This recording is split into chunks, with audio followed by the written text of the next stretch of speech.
la Iglesia Católica era una, la unidad doctrinal y dogmática era absoluta, y que antes de Lutero, y que vino Lutero y que rompió la unidad de la Iglesia y destruyó la unidad que tanto desea Dios, ¿no? Más o menos eso es lo que piensa todo católico, ¿no? Que Lutero vino a romper con la unidad de la Iglesia, con esa presunta unidad de la Iglesia Católica, ¿no?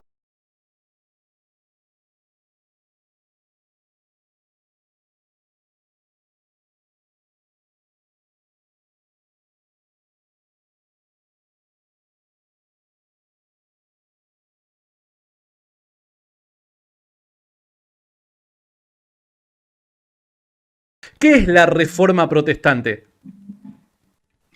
Bueno, se puede abordar desde el punto de vista histórico, teológico, sociológico, político, ¿no? Desde el punto de vista histórico es, de alguna manera, la apertura de aquello que siempre estuvo dentro de la Iglesia Católica y que es una forma de hacer teología que hasta el Concilio de Trento en la Iglesia Católica era permitida, y hasta el Concilio de Trento, y en el Concilio de Trento comenzó a estar prohibida, que es una concepción espiritual de la Iglesia, una justificación por la fe sola, sin las obras de la ley, una concepción de la gracia más profunda, una concepción del hombre más ligada a una antropología paulina, es decir, vista desde el pecado original, y desde esa postura que está en la Reforma, y esto ya está sabido y esto ya se ha estudiado mucho, ha convivido en la Iglesia Católica hasta Trento. Vos podías sostener, como muchos, como Juan Taulero, como Meister Eckhart, como el mismo San Agustín en los Tratados de la Gracia, la predestinación, los réprobos y los electos, la gracia eficaz como medio de salvación, y claramente eras católico y eras aceptado dentro de la comunidad católica. En Concilio de Trento, esa mirada, que era una de las tantas miradas que había en la Iglesia Católica, fue proscripta, fue censurada, fue clausurada. A partir de Trento, lo que estaba permitido comenzó a ser herético, y a partir de ahí esa mirada de la Iglesia, esa mirada del hombre, esa mirada de Dios y de la salvación, es patrimonio de todos aquellos que quedaron fuera de esa estructura religiosa llamada Iglesia Católica Apostólica Romana. Así que, digamos así, que la Reforma Protestante es todo movimiento religioso cristiano que, tras la columna vertebral, que son las 5 solas, sola Scriptura, sola Fides, es decir, solamente la justificación viene por gracia, por medio de la fe, las santificaciones por gracia, por medio de las obras. Esto siempre hay que explicar. La justificación es por gracia, por medio de la fe, y la santificación es por gracia, por medio de las obras. Pero en definitiva todo es de la gracia. Entonces tenemos sola gracia, solo la gracia por medio de la fe, solo por medio de Jesucristo, que es el único mediador entre Dios y los hombres, sol y deo gloria, es decir, la gloria es solo para Dios, porque si la gracia consiste en la obra de Dios, que es el que hace la obra, ¿cómo no va a ser toda la gloria para Dios? Y sola Escritura, porque es la única palabra de Dios infalible y es la única profecía confiable. Entonces, en esas 5 solas nos hermanamos, todos aquellos que nos sentimos parte de la Iglesia Universal de Cristo, en la cual también incluimos a la Iglesia Católica, nosotros, dentro de esa gran Iglesia Universal, invisible para los hombres, pero bueno, visible para Dios, ¿no? Bien, buenísimo. Muchas gracias, Jonathan. Néstor, ¿vos crees que era necesario la separación? O sea, cuando hablamos de una reforma, Jonathan lo explicó muy bien, ¿no? O sea, explicó un trasfondo, obviamente con los breves minutos que uno tiene, que evidentemente Jonathan podría seguramente estar hablando mucho tiempo acerca de esto para explicarlo más a detalle, pero, a ver, hacía falta una separación como tal, y hasta podemos llegar a decir una especie de rivalidad entre los protestantes con los católicos en aquel entonces, porque al parecer la escritura lo que nos dice, en palabras de Jesús, es que la intención de Jesús es que toda la iglesia sea una, ¿no? Pero aquel hecho, el hecho que parece arrancar con aquella imagen icónica de Lutero clavando sus 95 tesis, ¿no? Parece fracturar a la iglesia y separarla, dividirla. ¿Crees que esa separación, división, está justificada? Bueno, en primer lugar, utilizando la expresión que usaste, pareciera fracturar si se parte de un relato simplista del acontecimiento. Pero realmente la realidad histórica que vemos es que la iglesia o la experiencia eclesial durante el proceso medieval había meritado del desarrollo de una necesidad de reforma. De hecho, la palabra reforma niega la idea de separación. Más bien lo que apunta es a una nueva reformulación de los principios sobre los cuales estaba sostenida la plataforma eclesial. El objetivo siempre será volver otra vez a los principios que dieron origen a la iglesia, es decir, el estadio primitivo de la iglesia. Ese estadio primitivo se convierte en una especie de edad dorada hacia el cual apunta todo reformador, recordándose que la necesidad y los gritos de reforma no comenzaron con Lutero clavando las 95 tesis. Ya habían habido conatos de reforma durante el proceso medieval, mucho antes que Wycliffe o mucho antes que Jan Hus. Por ejemplo, podemos hablar del Renacimiento carolingio, donde hubieron 2 intentos de reforma, especialmente representados por Godescalco de Orbá, de quien ya hemos hablado en alguna otra ocasión, y también por Prudencio de Troyes. 2 personajes en la época de Carlomagno que entendían que el proceso de constantinización eclesial había generado una situación que necesitaba corregirse. Esa opción del señor Godescalco de Orbá y de Prudencio de Troyes marca todo un camino que después va a ser asumido como una necesidad fehaciente en el siglo X y en el siglo XI, justamente cuando sube al papado Hugo de Brunes, no recuerdo bien el nombre, ahora mismo no lo tengo en la mente, pero la cuestión es que este sujeto, junto con Hildebrando, que es el personaje más importante y categórico, Hildebrando, que se convierte después en el Papa Gregorio VII, Hildebrando sostenía la necesidad del desarrollo de una reforma desde el establishment del sistema papal. Y ellos sostenían que esta reforma solamente se podía lograr si el Papa asumía una visión reformada. ¿De dónde extrajeron el concepto de la visión reformada? La extrajeron de los monasterios. Entendían que habían 2 ideales que debían ser insertados para lograr esa reforma. Estaba el ideal del celibato impositivo para todo el sacerdocio, y también estaba el del voto de pobreza, el ideal de pobreza. Se entendía que si se lograba ese ideal, se haría una reforma institucional a los monasterios y una reforma al sistema papal. Sin embargo, esas 2 reformas fracasaron totalmente. Llevaron incluso al desarrollo de un cisma, tanto con la Iglesia de Oriente, que se separó, y ahí ya comienza una fragmentación, cuando hay una separación con la Iglesia de Oriente, pero al mismo tiempo fomentó el famoso cisma papal que fragmentó al catolicismo romano en 3 elementos o en 3 bloques distintos que se atacaban entre sí. Esos principios son importantes para saber que el catolicismo para la época de Lutero estaba en un proceso de fragmentación del cual muchos entendían no había solución. Así que lo que pasó con Lutero no fue tanto que separa a la iglesia, sino más bien que responde a una situación y a una serie de hitos específicos que implicaban la necesidad o ameritaban en este caso la necesidad de un grito reformado. Porque la reforma del siglo XI fracasó, y fracasó, según entienden los reformadores del siglo XVI, porque se olvidaron de lo que realmente se necesitaba reformar. La reforma no podía descansar en la institución. ni podía reformarse el sistema papal. Lo que había que reformar era la doctrina, puesto que se suponía que la doctrina se había enviciado.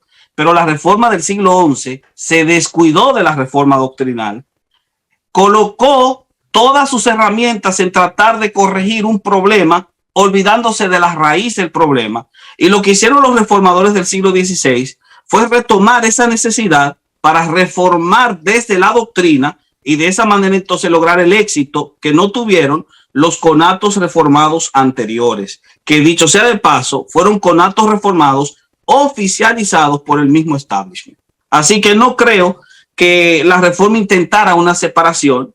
Más bien lo que considero es que la reforma lo que buscaba, lo que siempre procuró, es un regreso al plano original y que toda la iglesia, toda la experiencia de la iglesia lograse conectarse con esos orígenes, con esos fundamentos. Es replicar el grito de Erasmo de ad fontes, volver a las fuentes, pero volver a las fuentes de la fe. Y sin embargo, lamentablemente, el proceso lo que generó fue una separación que no era la intención original, y fue una separación que fue consagrada por ambos grupos. No es por culpa de uno solo, por ambos grupos, porque sin duda alguna el Concilio de Trento fue en sí mismo una defecio doctrinal que consagró esa separación.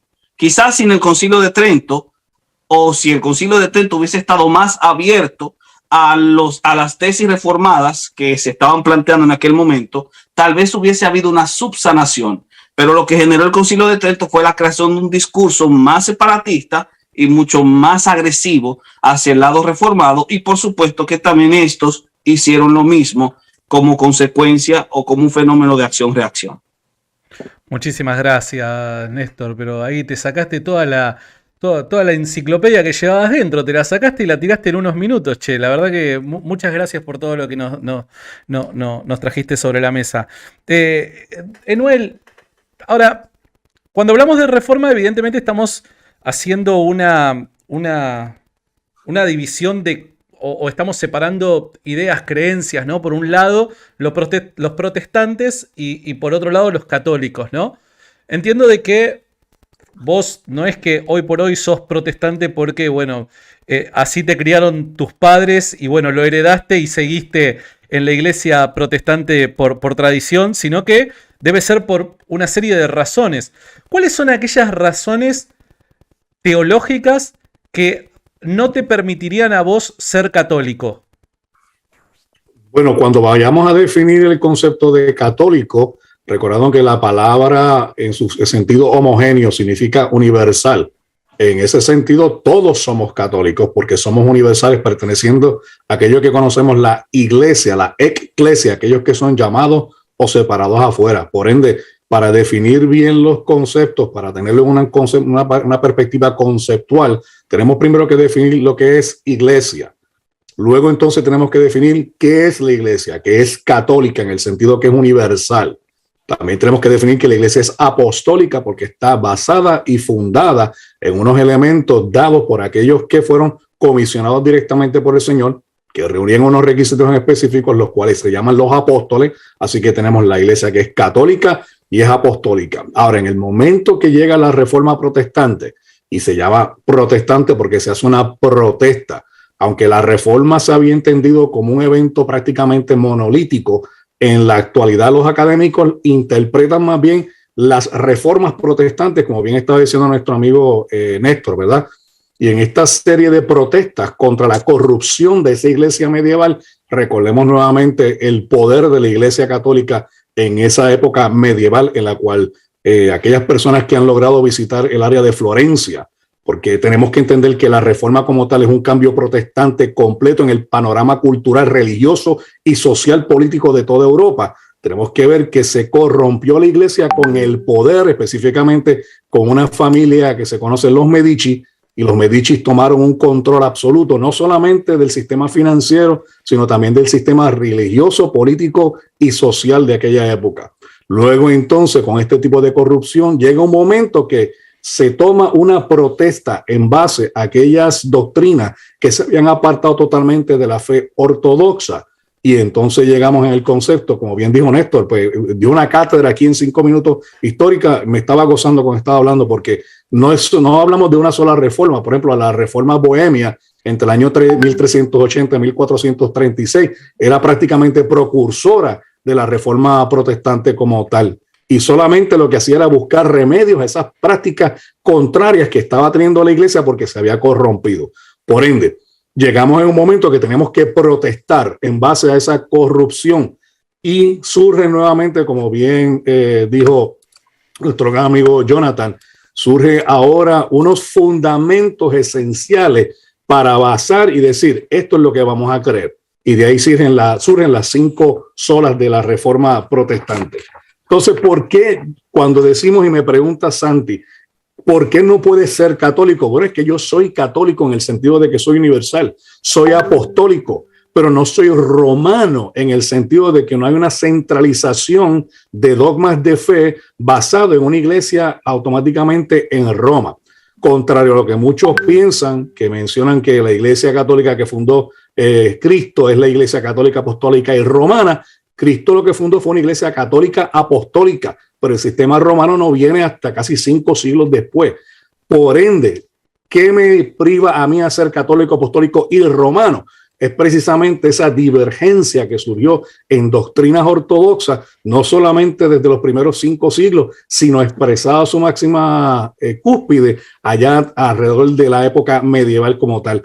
Y se establecen entonces como fundamento los 5 conceptos en los cuales la iglesia se había dividido, y entonces nos adjudicamos al concepto de sola escritura, sola fe, sola gracia, solo Cristo y sola Deo gloria. En base a esos pilares verdaderos que son genuinos, y no porque nazcan de la reforma protestante, porque cada uno de esos pilares están basados en un fundamento bíblico.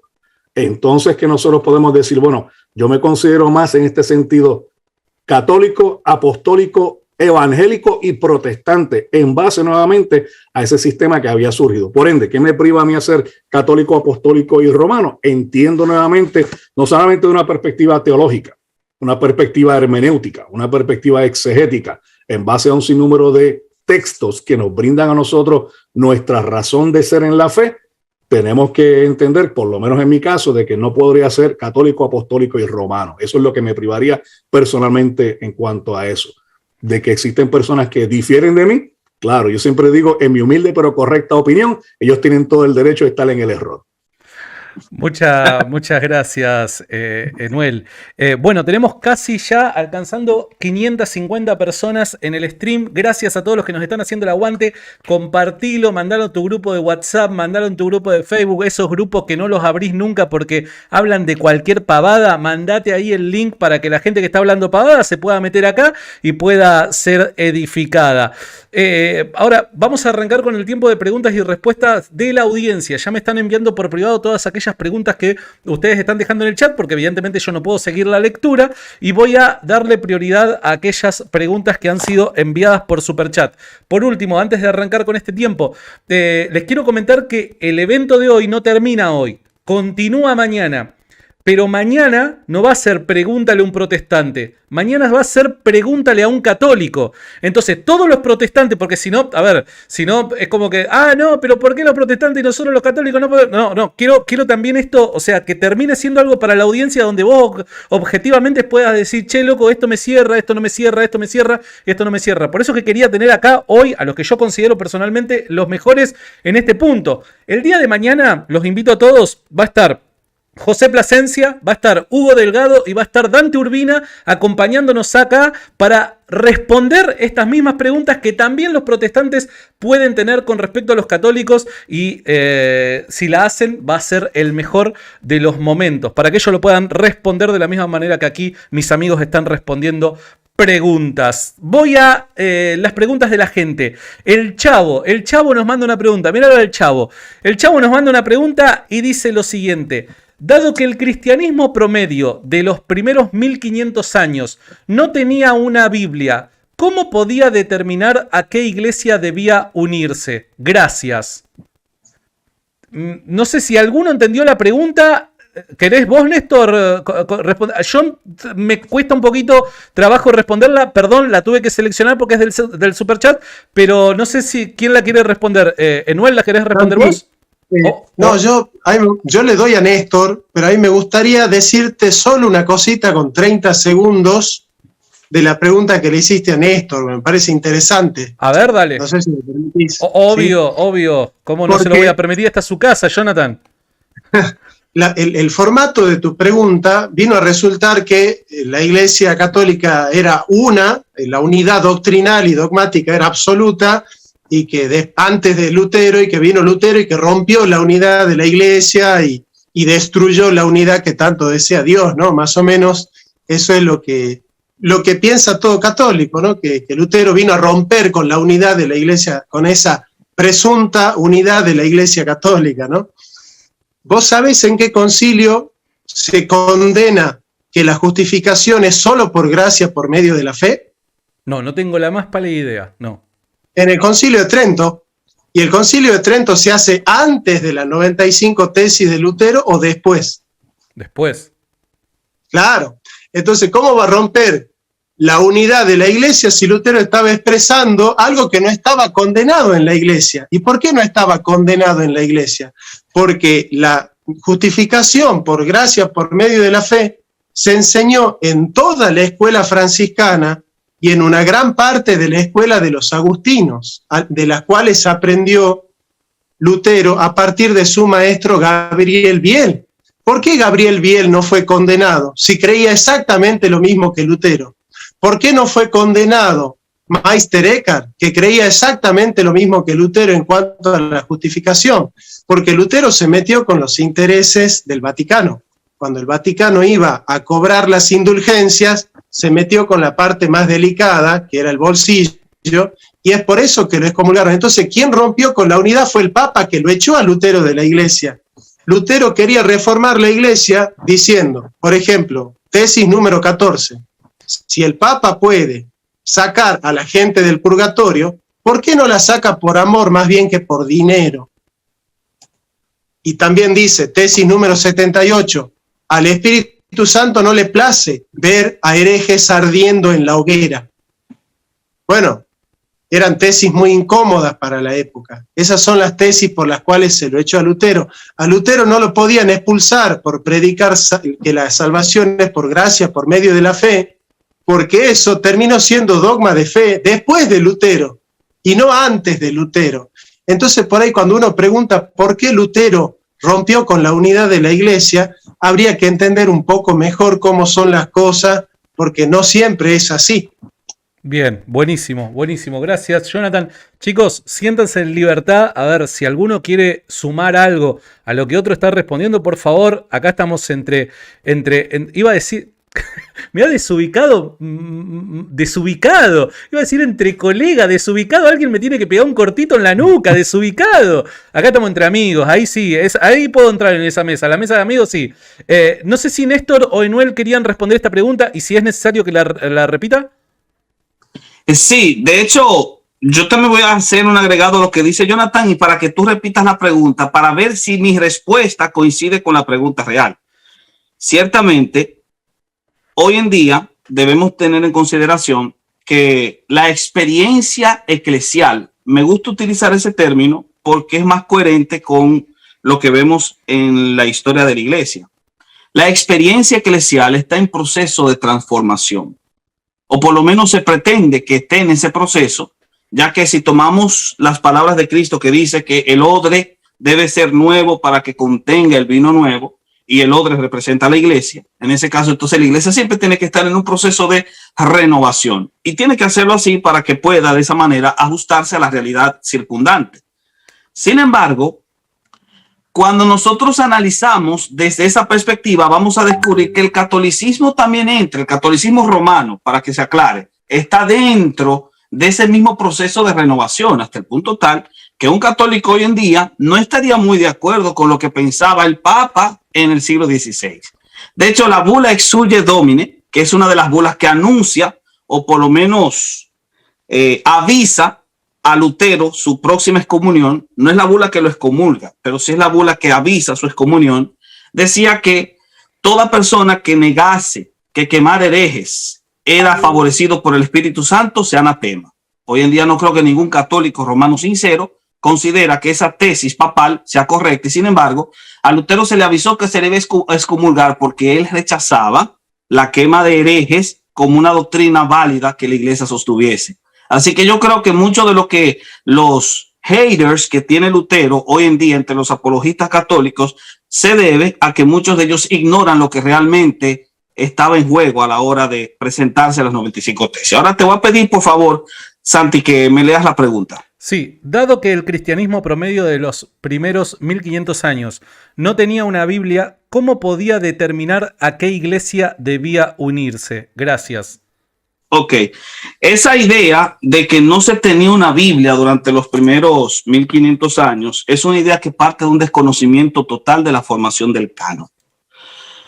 Voy a demostrarlo de una forma sencilla con un texto en 1 Timoteo capítulo 5 versículo 18. Ese texto es muy importante porque cuando se habla de 2 Timoteo 3:15, que dice toda escritura es inspirada por Dios, y a partir del 17 al 17, toda escritura es inspirada por Dios y útil para, etcétera, etcétera. Generalmente se escucha al argumentador y al disputador de este siglo diciendo es que ellos no tenían escritura, o se refería solamente a las escrituras del Antiguo Testamento, no a las del Nuevo. Por lo tanto, no se puede hablar de sola escritura porque ellos no tenían las escrituras actuales como inspiradas, es decir, no tenían las escrituras del Nuevo Testamento. Sin embargo, cuando nosotros leemos a Pablo en 1 Timoteo 5:18, vamos a descubrir algo sorprendente que generalmente pasa desapercibido a muchos de estos disputadores. Dice, pues la escritura dice, la escritura, Pablo está hablando ya de la escritura sagrada. No pondrás bozal al buey que trilla. Excelente, porque esa es una cita de Deuteronomio 25:4. Así que por supuesto que es una escritura veterotestamentaria de corte mosaico, aceptada por todos los grupos judíos que estaban en el siglo I, incluyendo los saduceos. Pero inmediatamente Pablo, después de citar a Deuteronomio, dice, y digno es el obrero de su salario. Colocando esta cita, número 2, digno es el obrero de su salario, a la altura de una cita mosaica y diciendo que ambas son la escritura. Ahora uno pregunta, ¿dónde se encuentra el texto de digno es el obrero de su salario?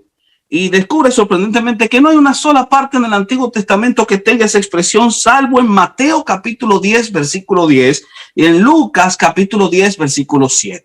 De modo que el apóstol Pablo, escribiendo a Timoteo en su primera epístola, reconoce dos textos del Nuevo Testamento y los coloca a la altura del Antiguo Testamento. Por lo tanto, en los tiempos de Pablo ya se tenía por lo menos una concepción dentro del espectro del Nuevo Testamento como inspirado, colocado a la par de los textos del Antiguo Testamento y considerado escritura por los mismos apóstoles. Extraordinario, genial. No sé si Enuel quería mencionar algo o quiere recibir alguna otra pregunta. No, ¿quiere agregar algo a lo que puso Néstor, a lo que dijo Néstor, o vamos a la siguiente, Noel, como usted le parezca? Ahí tiene que habilitar el micrófono. Ahí está. Estoy teniendo problemas con el internet acá. Me van a disculpar que no estoy hablando mucho tampoco porque estoy... está saliendo... Sí. Como tal. Pero no tengo nada que añadir en cuanto a eso. Lo único que quiero hacer un comentario. En cierta manera, tanto el hermano Néstor y Jonathan estamos en desventaja porque ya ahora, mañana el panel de los católicos ya tienen la plataforma de lo que nosotros hemos dicho. Me hubiese gustado que hubiese sido de refutar eso con más eficiencia. Bueno, entonces la próxima vez si quiere podemos hacer ahí una mesa redonda y se charla entre todos. Yo no tengo ningún problema. A mí me encanta esto, así que yo lo disfruto. Agrandamos un poco más la mesa. Podés llamarnos a los 6 a debatir. 3 contra 3 me gustó. Bueno, dejen que yo mañana se lo propongo a los chicos y probablemente, bueno, no sé, algo podamos armar. Seguramente algo podamos armar. A ver, yo estoy encantado, ¿me entiendes? O sea, yo estoy acá que me saboreo, olvídate. Escucharlo a los 6 juntos, tener una conversación, para mí es algo extraordinario. Así que lo voy a proponer. Vamos a la siguiente. A ver. Y también esto fue hoy armado. De hecho, hoy yo a ustedes les avisé. O sea, no fue algo planificado ni nada por el estilo. Hoy les avisé, así que no hubieron malas intenciones para que no se malinterprete. Dice Mauricio Chacón. ¿Cómo puedo tener 100% de certeza de que fui predestinado, Enuel?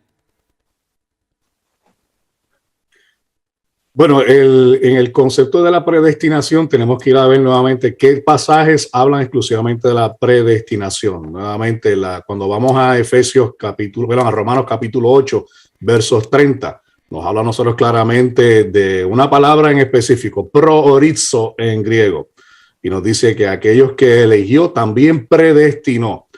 Así que definitivamente la Biblia habla de una predestinación. En el libro de Efesios también habla de que nosotros hemos sido elegidos desde antes de la fundación del mundo. Pero el concepto de predestinación hay que explicarlo bien para que no se malinterprete un concepto fatalista como tal, porque hay personas que hablan, específicamente nosotros que pertenecemos a la ala reformada, que hablan de que nosotros creemos en la doble predestinación o lo que le llaman el hipercalvinismo. Y en ese sentido, pues eso verdaderamente no es lo que creen todos los reformados o todos los calvinistas como tal. Por ende, sí hay una doctrina de predestinación nuevamente y basados en una exégesis en el idioma original, nos habla de esa palabra como tal. Ahora, cuando nos habla desde antes de la fundación del mundo, pues nuevamente entendemos de que sí, Dios en su soberanía, Él ha preelegido a algunas personas, y esto nuevamente dentro de la soteriología calvinista reformada, ha preelegido a algunas personas. De hecho, cuando vamos al libro de Hechos, nos hablan que aquellos que estaban ordenados para salvación creyeron en la palabra que se estaba predicando. Pues entonces sí vemos a través de toda la Biblia un concepto de predestinación, pero nuevamente cuando se pregunta de esa manera, hay que primero llevarlo al concepto y la definición conceptual de lo que verdaderamente es la predestinación para que no se malinterprete el concepto. Perfecto. No sé si alguien más quiere agregar algo. Jonathan, sí.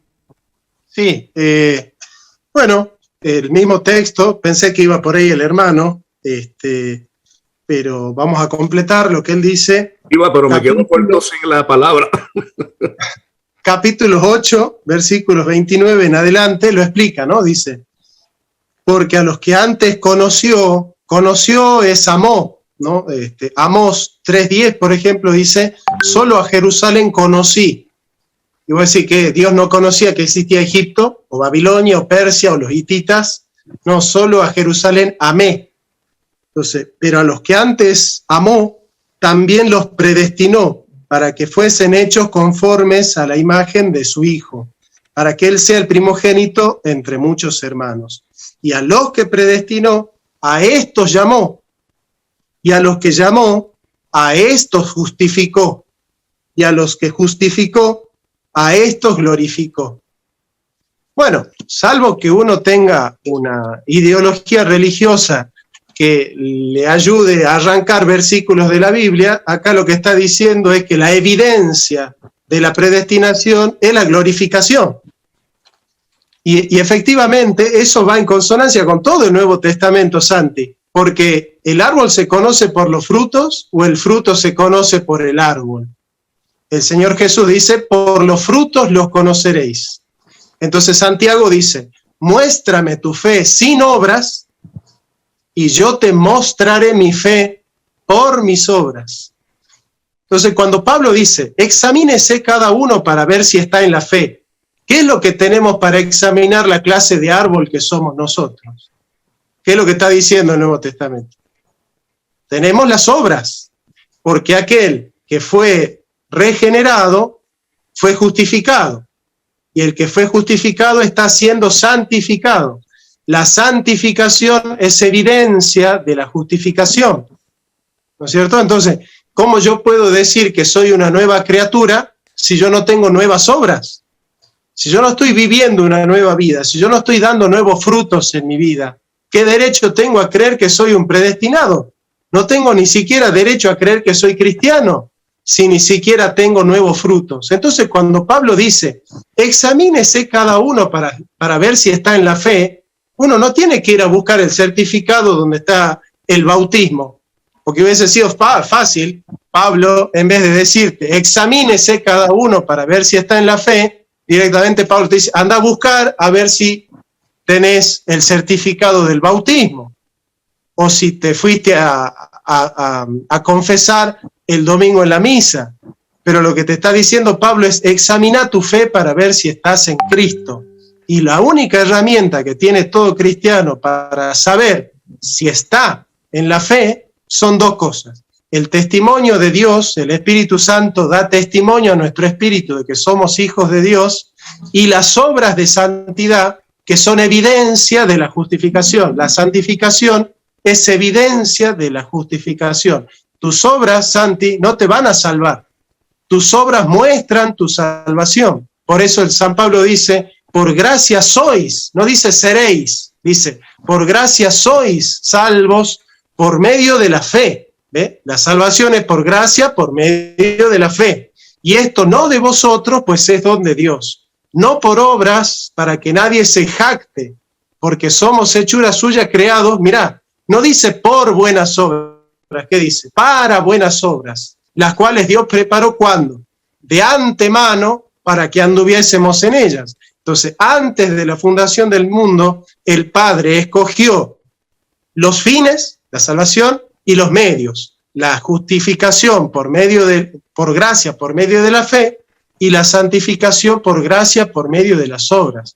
Esto está clarísimo en la Biblia. Yo he intentado miles de veces tratar de encontrar la teología católica en la Biblia, y todo el tiempo me aparece un texto bíblico que me dice: no, es sola gracia.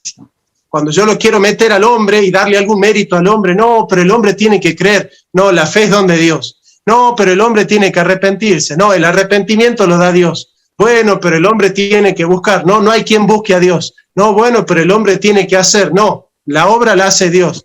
Bueno, pero el hombre tiene que perseverar. No, el que empezó la buena obra la perfeccionará hasta el día de Jesucristo. Filipenses 2:3. Y cuando uno lo quiere meter al hombre y ponerle alguna participación que sea digna de la salvación en la Biblia al hombre, aparecen los apóstoles poniendo a Cristo en el centro. Por eso es sola gracia, digamos, ¿no?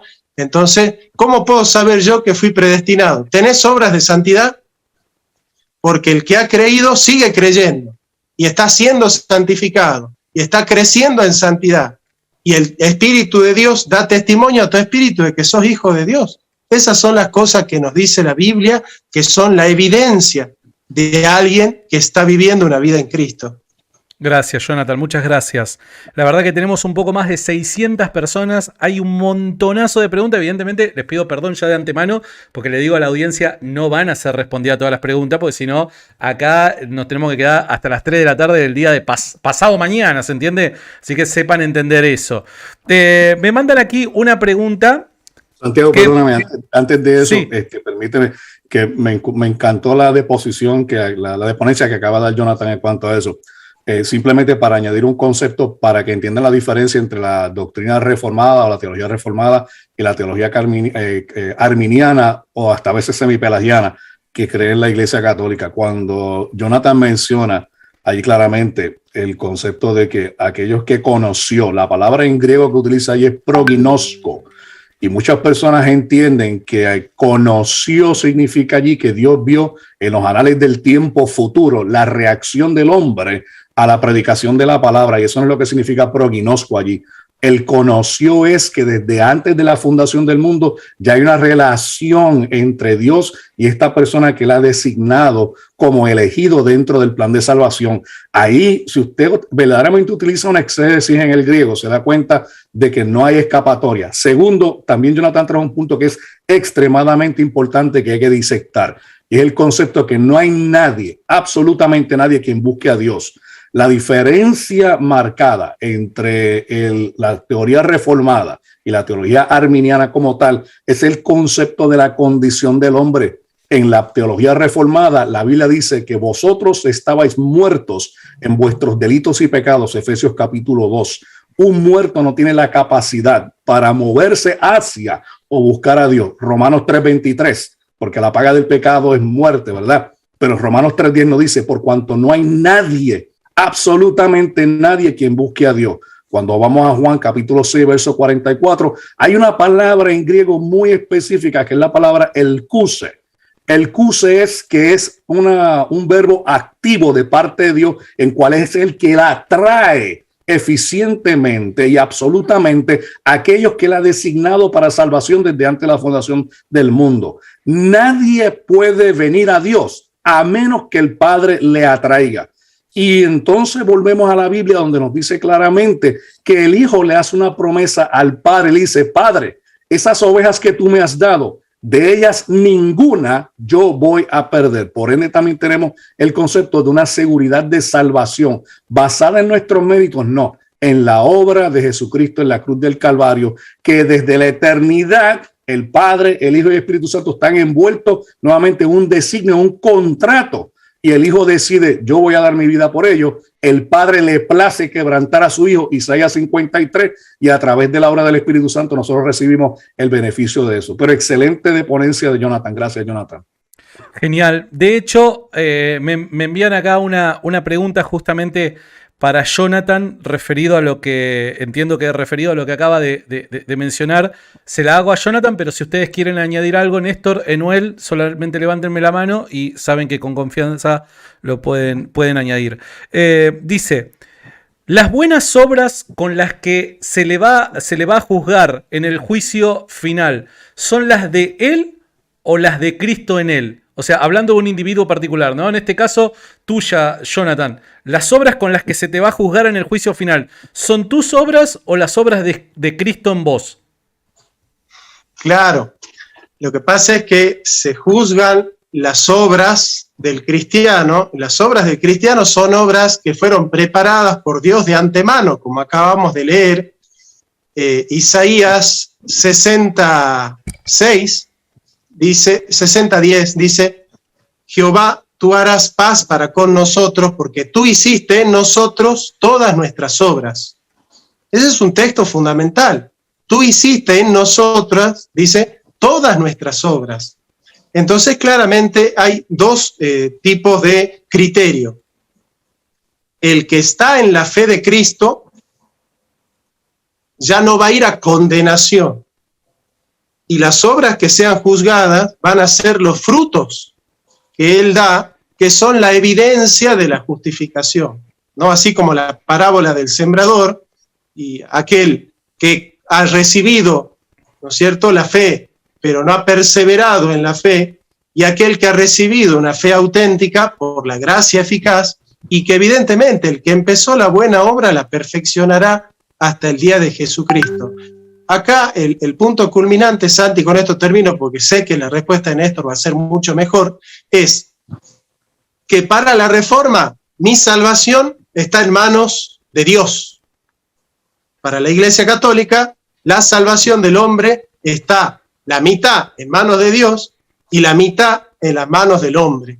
Es por eso que en la teología católica uno siempre tiene que estar temeroso de decir, bueno, ¿será que si yo peco, caigo de la gracia, hago pecado mortal, me voy al infierno?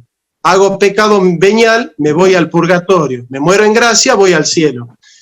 En cambio, nosotros sabemos que si estamos dando frutos de santidad, nosotros estamos convencidos de que hemos de ser salvos no por nuestros méritos, porque si vos te podés imaginar que San Pablo, con todos sus pecados, cuando él dice, maldito de mí porque no hago lo que quiero, porque el bien que quiero hacer no lo hago y el mal que no quiero hacer eso hago, ¿quién me librará de este cuerpo de muerte? Bueno, no creo que alguien sea más bueno que San Pablo.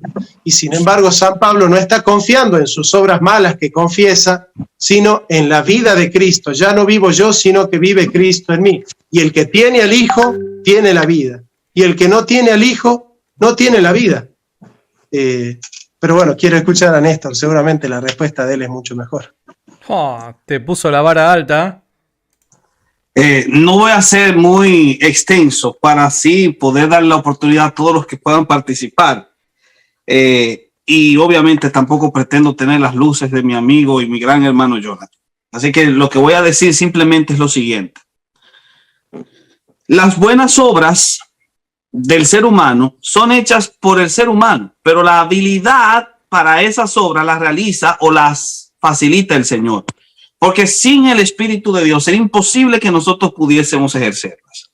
De modo tal que sin Cristo en la ecuación, las buenas obras serían imposibles, puesto que nosotros como árboles simplemente vamos a dar el fruto malo correspondiente al árbol malo. Pero lo que provoca el Espíritu de Dios es un proceso de transformación, de regeneración. El árbol malo es convertido en árbol bueno y a partir de ahí entonces nos espera que de las uvas salgan zarzamoras. En ese sentido, el árbol será congruente con el fruto que da porque la raíz de ese árbol ha sido transformada. Pero la transformación es sobrenatural, es un milagro que solamente depende de Dios. Y como muy bien destaca Jonathan, es imposible que nosotros podamos adjudicarnos un gramo de gloria en torno al proceso de las obras realizadas, porque si lo hacemos así, tenemos dos grandes problemas.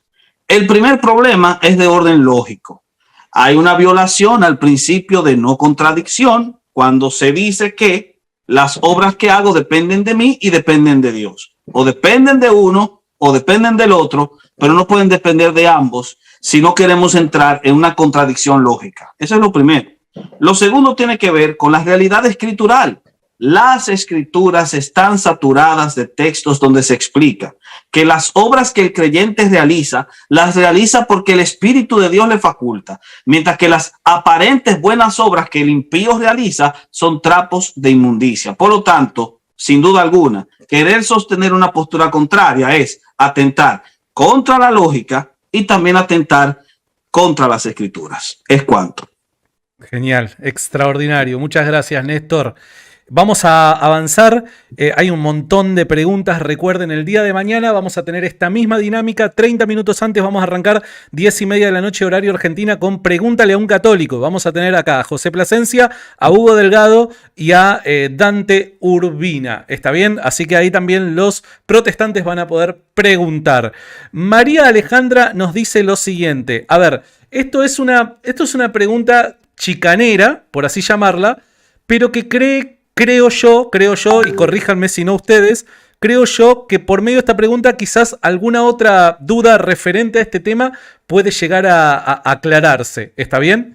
Dice la pregunta lo siguiente. Chicanero, Enuel, Néstor, perdón, es muy argentino eso. Es como pregunta con trampa, ¿no? Por así llamarlo. No es tampoco con trampa, pero bueno, más o menos por ese lado. Sería lo siguiente. Si quiero convertirme al protestantismo, dice, ¿a qué denominación debo asistir? ¿A la de Enuel, a la de Jonathan o a la de Néstor? ¿Quién quiere responder? Creo que Enuel debe responder ahora.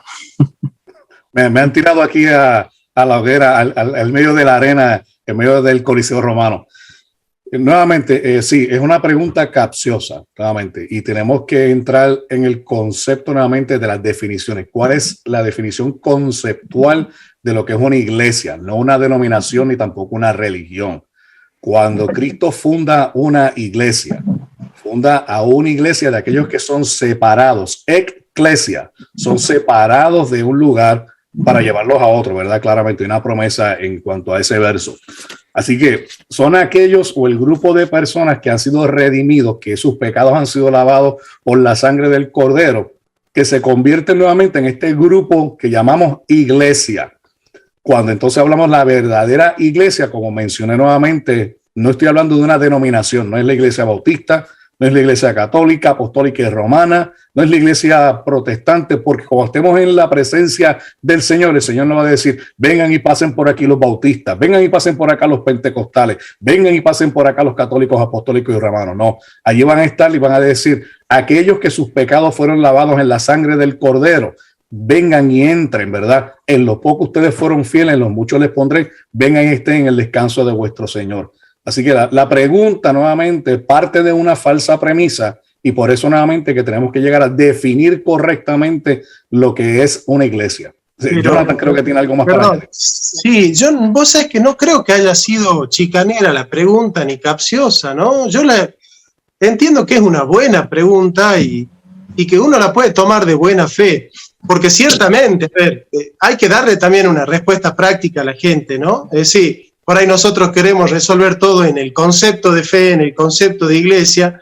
pero puede haber alguien que entienda y que acepte que la fe reformada es la interpretación correcta de las Escrituras y que diga, bueno, hermano, a ver, yo acepto la fe reformada, ¿a dónde voy? Con los pentecostales, con los bautistas, con los testigos de Jehová, con los mormones, digamos, ¿dónde puedo ir? Entonces, por ahí uno tiene que dar esa respuesta porque la gente por ahí queda en el aire y dice, bueno, pero ¿y ahora? Está bien, soy predestinado, es solo gracia, solo por medio de la fe, solo... ¿Y ahora dónde voy? Entonces uno tiene que dar esa respuesta. Las iglesias bautistas son iglesias que predican lo mismo que estamos enseñando nosotros. Las iglesias presbiterianas son iglesias que predican lo mismo que estamos enseñando nosotros. Las iglesias pentecostales, algunas predican lo mismo. Ahora, a mí me gustaría hacer una pregunta. Si yo tuviese mañana, le haría una pregunta a los tres católicos. ¿En qué parte de la Biblia se pregunta cuál es la verdadera iglesia? ¿En qué versículo bíblico los apóstoles están preocupados por la verdadera iglesia de Cristo? En Mateo, en Marcos, en Lucas. ¿En qué carta de Pablo alguien se pregunta cuál es la verdadera iglesia de Cristo? Y habían un montón de grupos, ¿no? De hecho, con San Pablo, en Mateo y en Lucas hay otros que están predicando fuera de los apóstoles, pero sí aparece todo el tiempo la pregunta, ¿cuál es el evangelio verdadero? Ahora, ¿por qué la Biblia está preocupada por el evangelio verdadero y no por la iglesia verdadera? Porque no es que hay una iglesia verdadera y todo lo que haga esa iglesia es verdad porque lo hace esa iglesia, que es una concepción romana del poder romano, sino más bien que allí donde está el verdadero evangelio, ahí está la vida nueva, porque Romanos 1:16 dice, no me avergüenzo del evangelio, que es poder de Dios para la salvación. Entonces, aquel que cambia el evangelio sea anatema. Aquel que cambia el evangelio es un anatema porque es la predicación del querigma del evangelio lo que te va a convertir a vos en verdadera iglesia. Si la iglesia católica deja de predicar el evangelio, deja de ser la iglesia de Cristo. Si la iglesia presbiteriana deja de predicar el evangelio de la Biblia, deja de ser iglesia de Cristo. Entonces, la pregunta está mal hecha cuando uno pregunta cuál es la iglesia verdadera. Uno se tiene que preguntar cuál es el evangelio verdadero, porque es en el evangelio donde se congrega la iglesia, es en el evangelio donde se salva la iglesia, es en el evangelio donde está el poder de la iglesia, es en el evangelio donde está la misión de la iglesia. Todo está reunido en el evangelio. Entonces, ¿por qué yo busco la iglesia y no el evangelio? Si el evangelio es el que me abre a la iglesia. La iglesia es hija del evangelio, no del Nuevo Testamento. No confundan Nuevo Testamento con evangelio. El evangelio es anterior a la iglesia. La iglesia lo que escribe es el Nuevo Testamento, pero son dos cosas diferentes. Un segundito nada más. Le pido solo un segundito que me surge ahora a mí una duda con respecto a lo que está diciendo Jonathan en este momento, y luego de darle tiempo a Enuel para agregar, vamos con la pregunta de Alan Gómez que nos envió también ahí por el superchat. ¿Vos creés que la Iglesia Católica Romana predica el verdadero evangelio, Jonathan? Bueno, en parte sí. En parte sí, o sea, la respuesta no puede ser tajante. Yo no puedo decir. Y añado la pregunta, discúlpame, hice una pausa ahí inapropiada, y añado la pregunta y digo, ¿qué es el evangelio? O sea, ¿cuáles son los límites de esto es evangelio y esto no? ¿Por qué digo esto? Porque evidentemente entre las diferentes denominaciones cristianas evangélicas hay diferencias en cuanto a la interpretación de ciertas cosas que podemos llegar a considerar nosotros de orden secundario, ¿no? Pero ¿quién determina aquello que es orden secundario y cuáles son los límites del evangelio verdadero que debe ser predicado? Que si no es predicado, parecería que uno deja de ser iglesia. ¿Se entendió la pregunta? Me surge ahora a mí. Se entiende perfecto. Yo te hago no se responde nunca así, voy a hacer algo que no se hace. Pero si Santi me responde, yo continúo. ¿Qué significa la palabra canon? Vara. O regla, ¿no? Bueno, la vara se usaba como regla, como medida, ¿no? Como medida, como metron. Bien. Entonces, ¿cuál es nuestra regla de fe? El canon. Entonces, cuando vos tenés el canon, ¿no es cierto? Tenés el canon de los apóstoles, era el Antiguo Testamento, y ya en la medida que van surgiendo, como dice Néstor, las cartas de Pablo, los evangelios de los apóstoles, ya va habiendo cierta regla de fe. Entonces, ¿cómo sé yo cuál es el evangelio verdadero? Bueno, un evangelio que coloca al hombre en su lugar y que coloca a Dios en su lugar. Esa es la regla del evangelio. Si yo al hombre le quiero dar poder, si yo al hombre le quiero dar participación, gloria y jactancia, ya no puedo estar en el evangelio.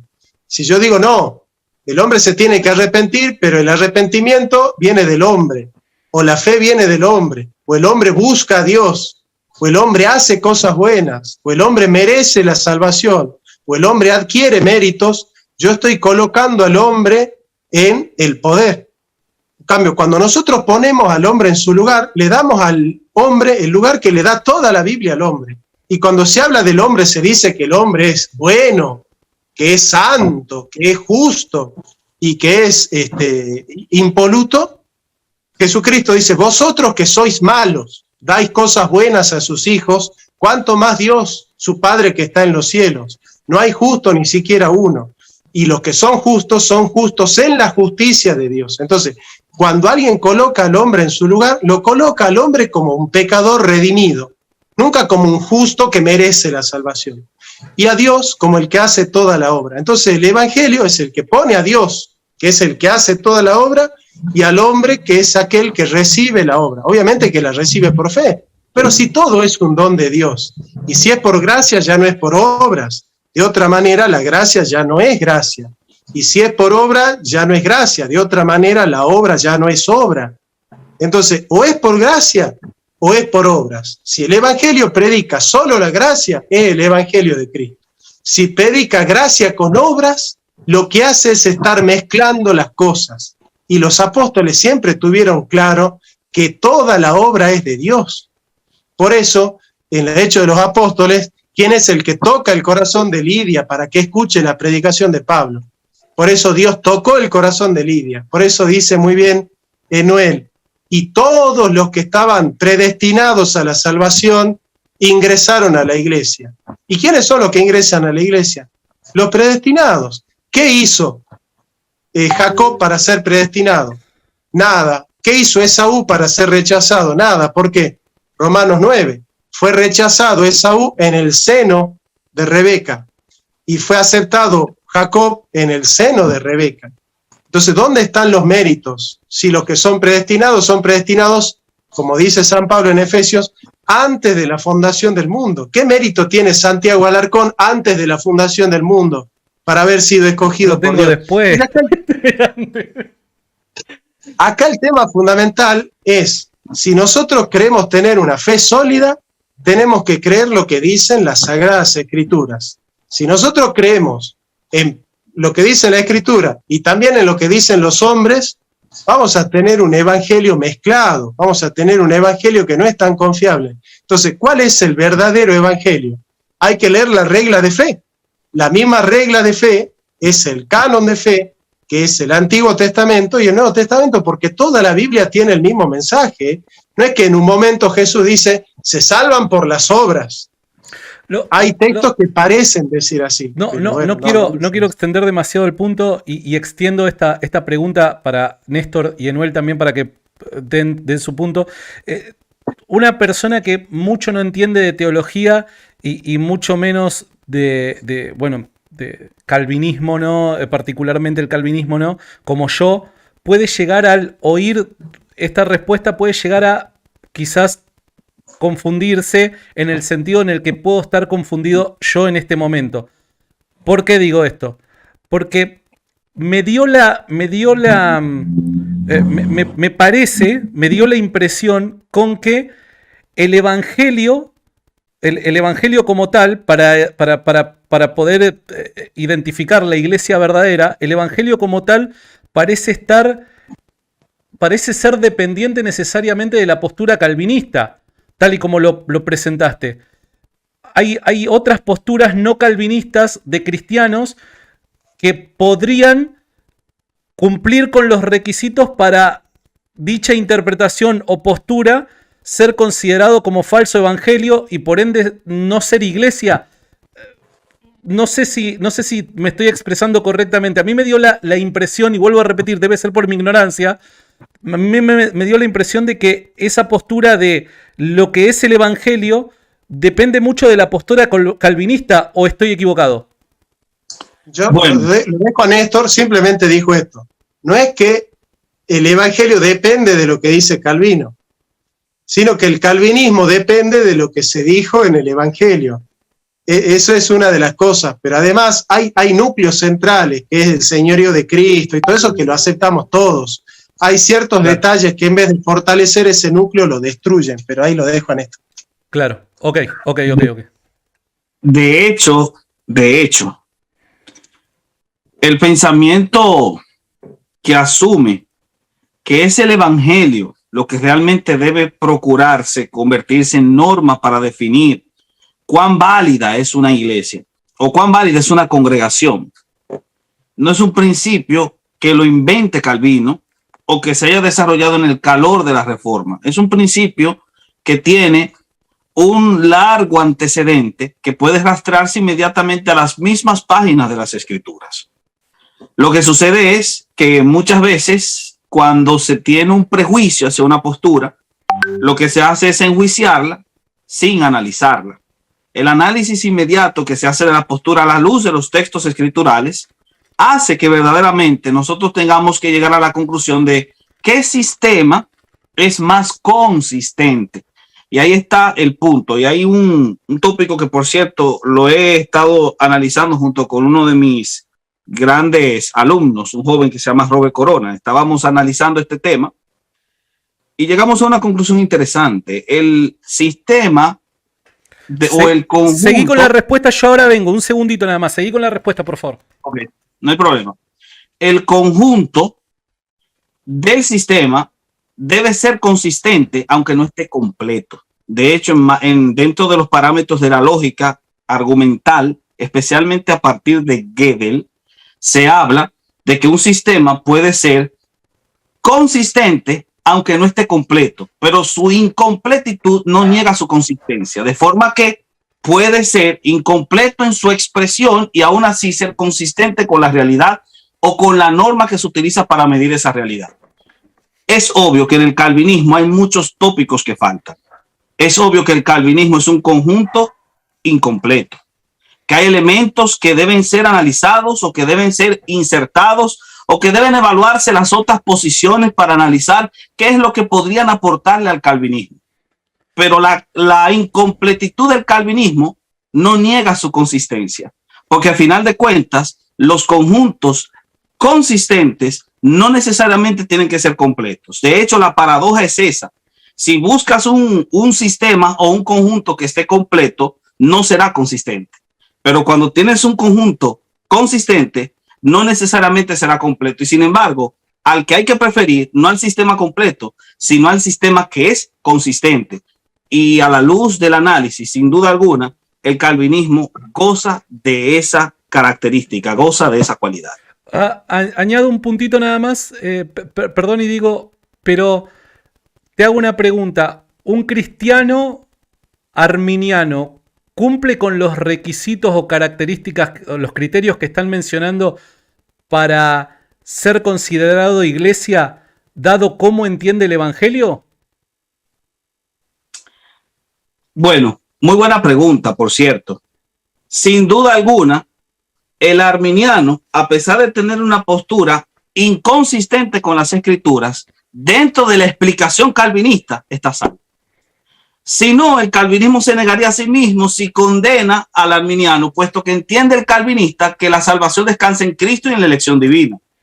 Ahora, ¿qué va a pasar con el arminiano? Es que el arminiano en un momento dado tendrá una luz mayor, la iluminación que el Espíritu de Dios le da a los textos, para que de esa manera pueda entonces comprender cuál es la consistencia o cuál es el sistema más consistente. Y lo que vemos a diario es cómo muchas personas que antes tenían una visión arminiana han abierto los ojos de una forma milagrosa, si se puede decir, y me excusan que utilice el término, pero de una forma milagrosa han abierto los ojos y se han confesado calvinistas. Esto es algo que está pasando en toda Latinoamérica en los últimos años, y sin duda alguna es una consecuencia lógica que confirma la veracidad misma del calvinismo como tal. A ver, Néstor, ahí me gustaría agregar una cosa, y Santi, breve, muy breve, ¿no? Una cosa es el evangelio, otra cosa es la doctrina y otra cosa es la teología. El evangelio es un mensaje muy simple, ¿no? Vamos a suponer que uno de nosotros sea inconverso y yo vengo y les digo, Jesucristo es Dios hecho carne, habitó en este mundo, murió por tus pecados, fue crucificado, muerto y sepultado, y al tercer día resucitó entre los muertos, y hoy está sentado a la diestra del Padre. Ese es el mensaje central del evangelio. Vos crees ese mensaje, ya sos salvo.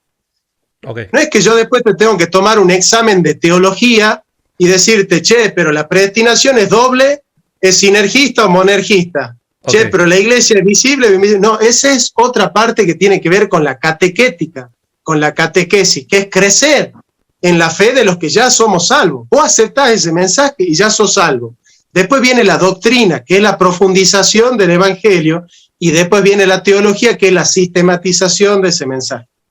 Por eso los católicos son salvos. O sea, vos sos un buen católico y sos salvo, porque todo buen católico cree en el evangelio, que es esto que yo he predicado. Ahora, después cuando hay que profundizar, son temas teológicos. Ningún reformado serio puede decir que un católico no se salva, y ningún católico serio puede decir que un reformado no se salva. Fantástico, bien. Por eso es que volviendo a la creo que quería inicial, hablar. Perdón, Néstor, creo que Enuel quería hablar ahora. Deja que Néstor termine la idea. Bien breve. Por eso es que volviendo a la pregunta que nos trajo esta interesante digresión, ¿dónde te vas a congregar, amigo mío que me estás escuchando, o hermana, si fue una hermana? Te vas a congregar donde esté el evangelio, donde se predique el evangelio, sin importar el nombre de la denominación. Lo que importa es el evangelio. De hecho, volviendo otra vez a una de las tesis más interesantes dentro de las 95 tesis de Lutero, la riqueza de la iglesia no son los méritos de los santos. La riqueza de la iglesia ni siquiera son los tesoros materiales, ni tampoco los pobres. La riqueza, los tesoros de la iglesia son los que están insertados en la realidad del evangelio. El evangelio es el tesoro de la iglesia. Exactamente. Aquí es donde, como yo le comentaba a Santi ayer que estábamos dialogando, que él me decía, pero vos traes un sinnúmero de cosas. Y nuevamente es porque yo como teólogo no solamente tengo que analizar el fundamento de la pregunta, sino las implicaciones o las conjeturas que se asumen dentro de la posición en la misma pregunta. Ahí la pregunta tiene dos pendientes. El verdadero evangelio, que muy bien lo han expuesto Jonathan y Néstor, que es un mensaje sencillo, simplemente contiene lo que se llama el querigma, lo que Pablo recibió y lo que Pablo entregó en 1 Corintios capítulo 15, que son suficientes nuevamente para llevarnos al concepto de salvación. Pero dentro de la pregunta, por eso yo decía que es un poco capciosa también, aunque no estoy adjudicando una malicia a la persona que lo hace, simplemente nuevamente como buen teólogo ya yo estoy mirando más allá de lo que me está preguntando. Está la implicación de cuál es la iglesia verdadera, en otras palabras, cuál fue la iglesia que Jesucristo fundó para ser el recipiente de este evangelio que hacemos llamar la verdad.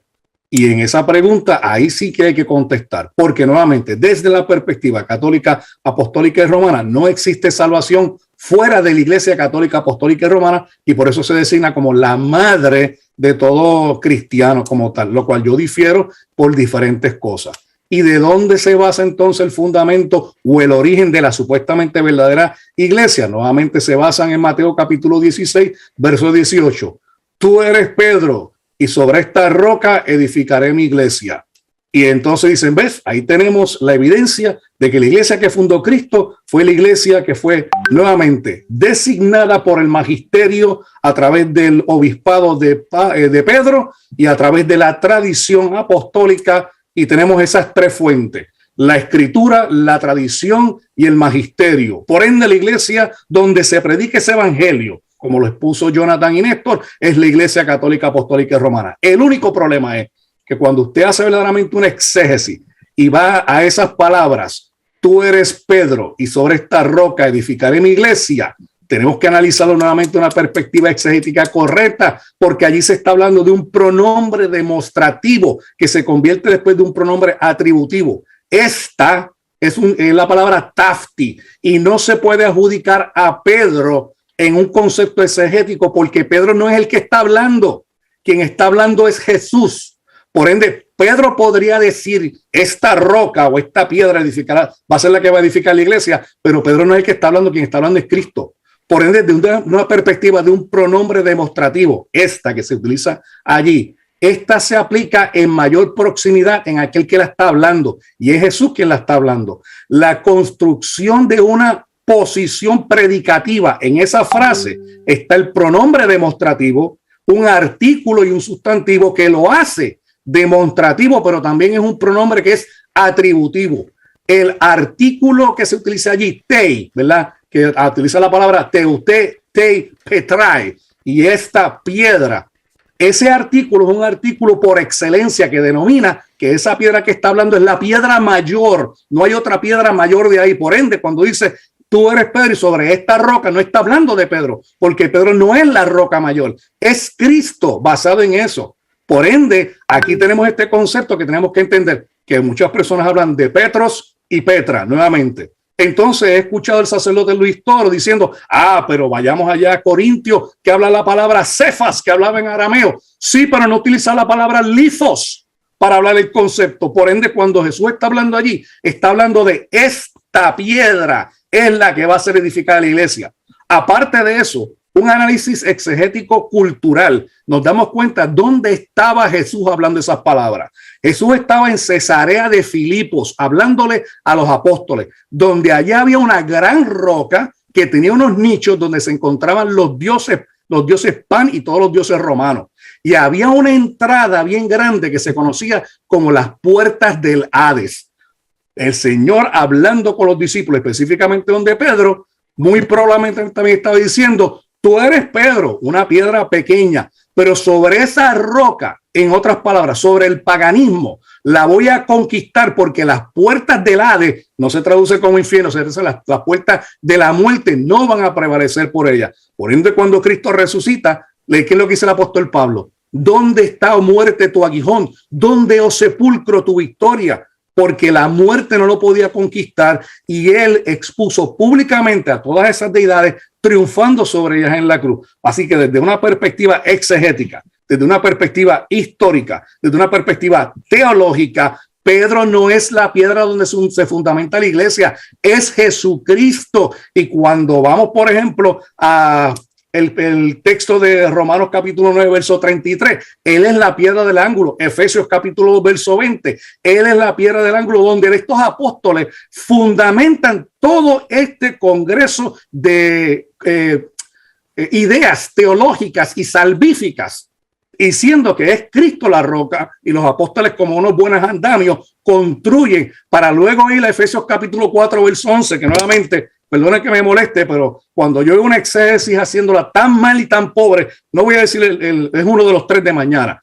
Efesios capítulo 4, verso 11, habla específicamente de unos ministerios para la perfección, que son dones que el Señor da, porque aquel que subió también descendió y también vino y trajo dones. Estos dones son estos hombres, que son los profetas, los apóstoles, los evangelistas, los pastores y maestros, que en el griego pastor y maestro se utiliza la regla de Granville Sharp. Está hablando de una sola persona que cumple 2 ministerios, pero esos primeros 2 ministerios son ministerios de fundamento, y una vez que se dan, no hacen falta poner y seguir poniendo otros apóstoles. Así que se cae el primado de Pedro, se cae la consecuencia o la concurrencia de un apostolado a través de los obispos de Roma, y se da a entender claramente que ahora, a través de los evangelistas que predican la palabra que está escrita, que es la que está inspirada, y a través de los pastores maestros que enseñan lo que los apóstoles estaban dando, tenemos verdaderamente una iglesia, y perdona la redundancia, que es verdadera. Así que en base a eso, me tendrían a mí que tratar de refutar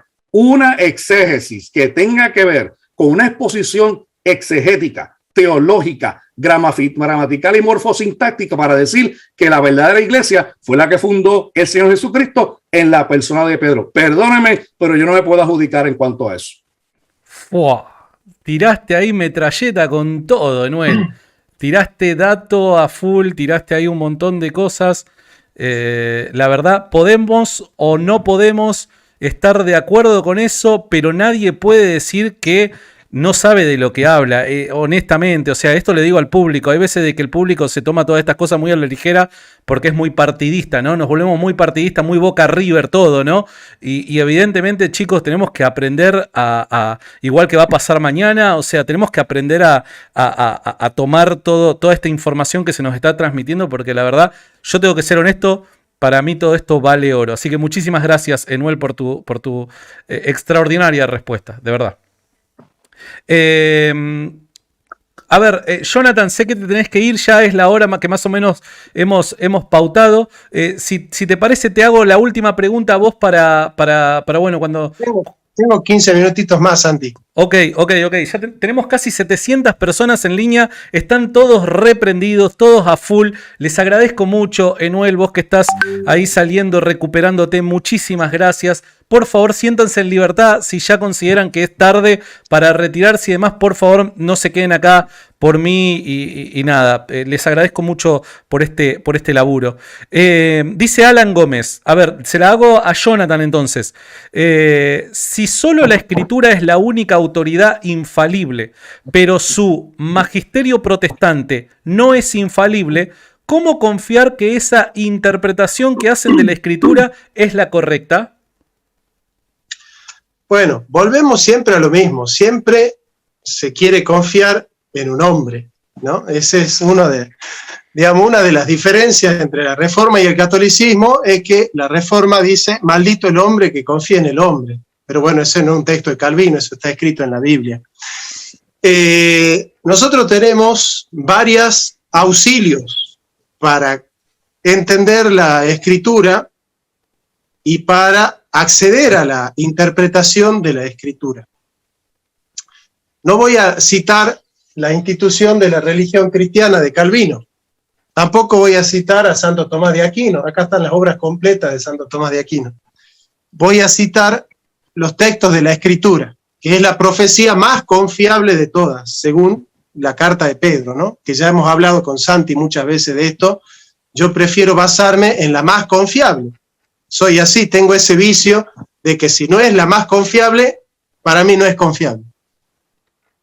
Entonces, dice la Sagrada Escritura que tenemos el auxilio del Espíritu Santo. Ese auxilio del Espíritu Santo nunca aparece en la interpretación de la Escritura, sino en una comunidad de fe. Entonces, cuando nosotros tenemos una comunidad de fe que se acerca a la Escritura, la puede interpretar. Yo te lo digo porque en esos libros que te llegaron ayer, Santi, en el capítulo 4 y 5, yo explico la concepción de Biblia que había en la iglesia medieval. ¿Y vos sabés de dónde viene todo esto? No tengo idea. De que para la iglesia medieval la Biblia es oscura. Porque siguiendo una concepción neoplatónica, las realidades celestiales son superiores a las realidades terrenales, tan superiores que son inalcanzables. Entonces, si bien la Biblia tiene un autor divino y un autor humano, el autor divino escribió la Biblia en lo que Juan Cassiano va a llamar polivalencia clásica. Explota en múltiples significados la Escritura. Y es tan difícil interpretar esa polivalencia que ningún lego podría acceder a la Biblia y entender su mensaje. Entonces, nosotros tenemos que confiar en el magisterio, que es el único capaz, que tiene la capacidad intelectual, moral y espiritual de entender la Biblia y de explicarla. Bueno, yo estoy en condición de decir que eso es casi una blasfemia contra el Espíritu Santo, porque en ninguna parte se dice que solo unos privilegiados tienen el derecho, la propiedad y la capacidad de acceder al mensaje de las Escrituras. De hecho, los de Berea, cuando San Pablo va y les predica el Evangelio, los de Berea no dicen, lo que pasa es que la Biblia es muy oscura y nosotros no somos capaces de entenderla, así que te tenemos que creer a vos. No, le dicen, escudriñaron todos los días las Escrituras para ver si lo que el apóstol Pablo decía era cierto o no. Entonces, la interpretación de la Escritura nunca es infalible porque un grupo secuestre la Escritura y dice el calvinismo es la interpretación correcta y todos los que estén en contra de Calvino son herejes y se van al infierno.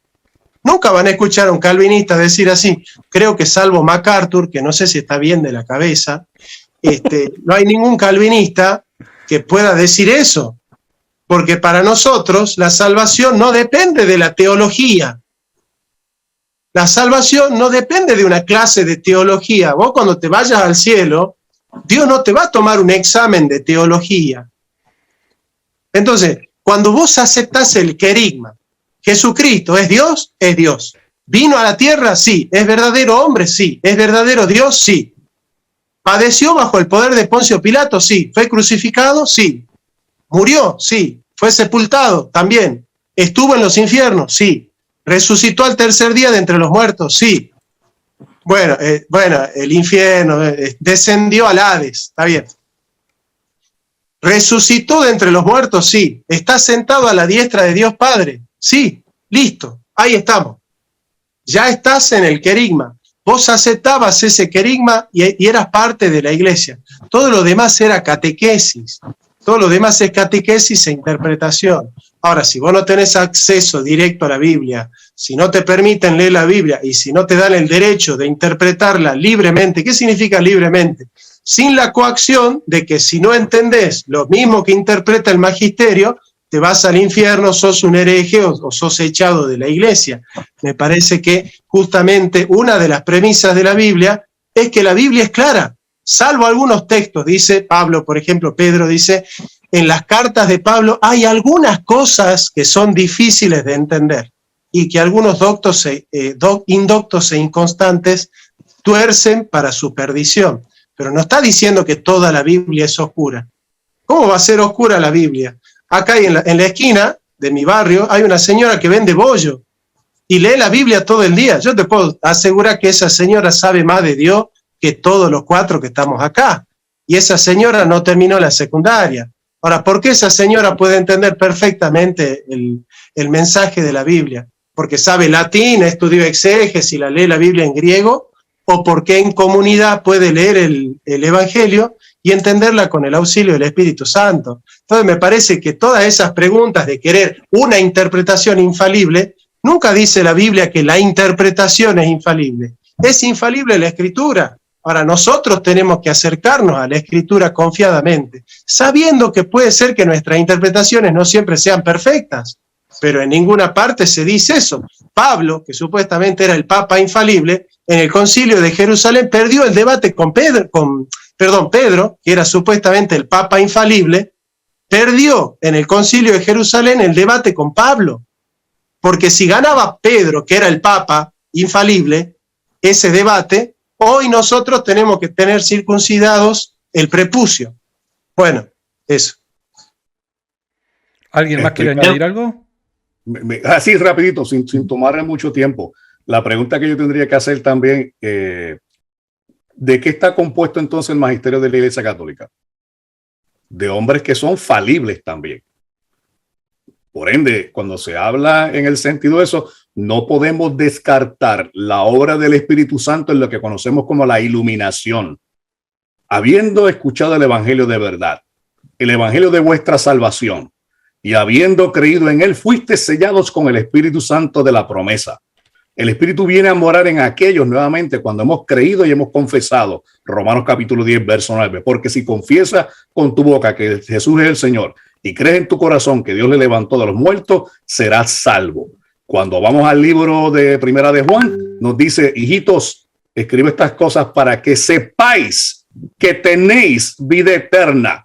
De hecho, la palabra que utiliza allí es zoe, no es bio. Es una vida que la tenemos en el momento ahora. Que entendemos que nosotros a través de este evangelio, nuestros pecados son todos. Cuando digo todos, hijito mío, escribo estas cosas para que no pequéis, pero si alguno ha pecado, abogado tenemos para con el Padre, a Jesucristo, el cual es la propiciación por nuestros pecados, y no solamente nuestros pecados, sino los de todo el mundo. Y la sangre de Jesucristo nos limpia de todo pecado y de toda maldad. venial, o sea eterno, o sea el que sea, no, nos limpia de todo pecado y de toda maldad. La sangre de Cristo es suficiente para todo eso. Así que para la interpretación, perdón, dentro de lo que llamamos, la pregunta que tengo que hacer es eso. Todo tipo de interpretación está basada nuevamente por personas que son falibles, pero necesitamos la ayuda del Espíritu Santo. Por eso dice, vosotros tenéis la unción del Santo. Así que aquellas personas, nuevamente, que han recibido verdaderamente al Espíritu, tienen un genuino sacerdocio que no está dado exclusivamente a una casta específica. Vosotros sois real sacerdocio, pueblo escogido, linaje de Dios. ¿Para que qué?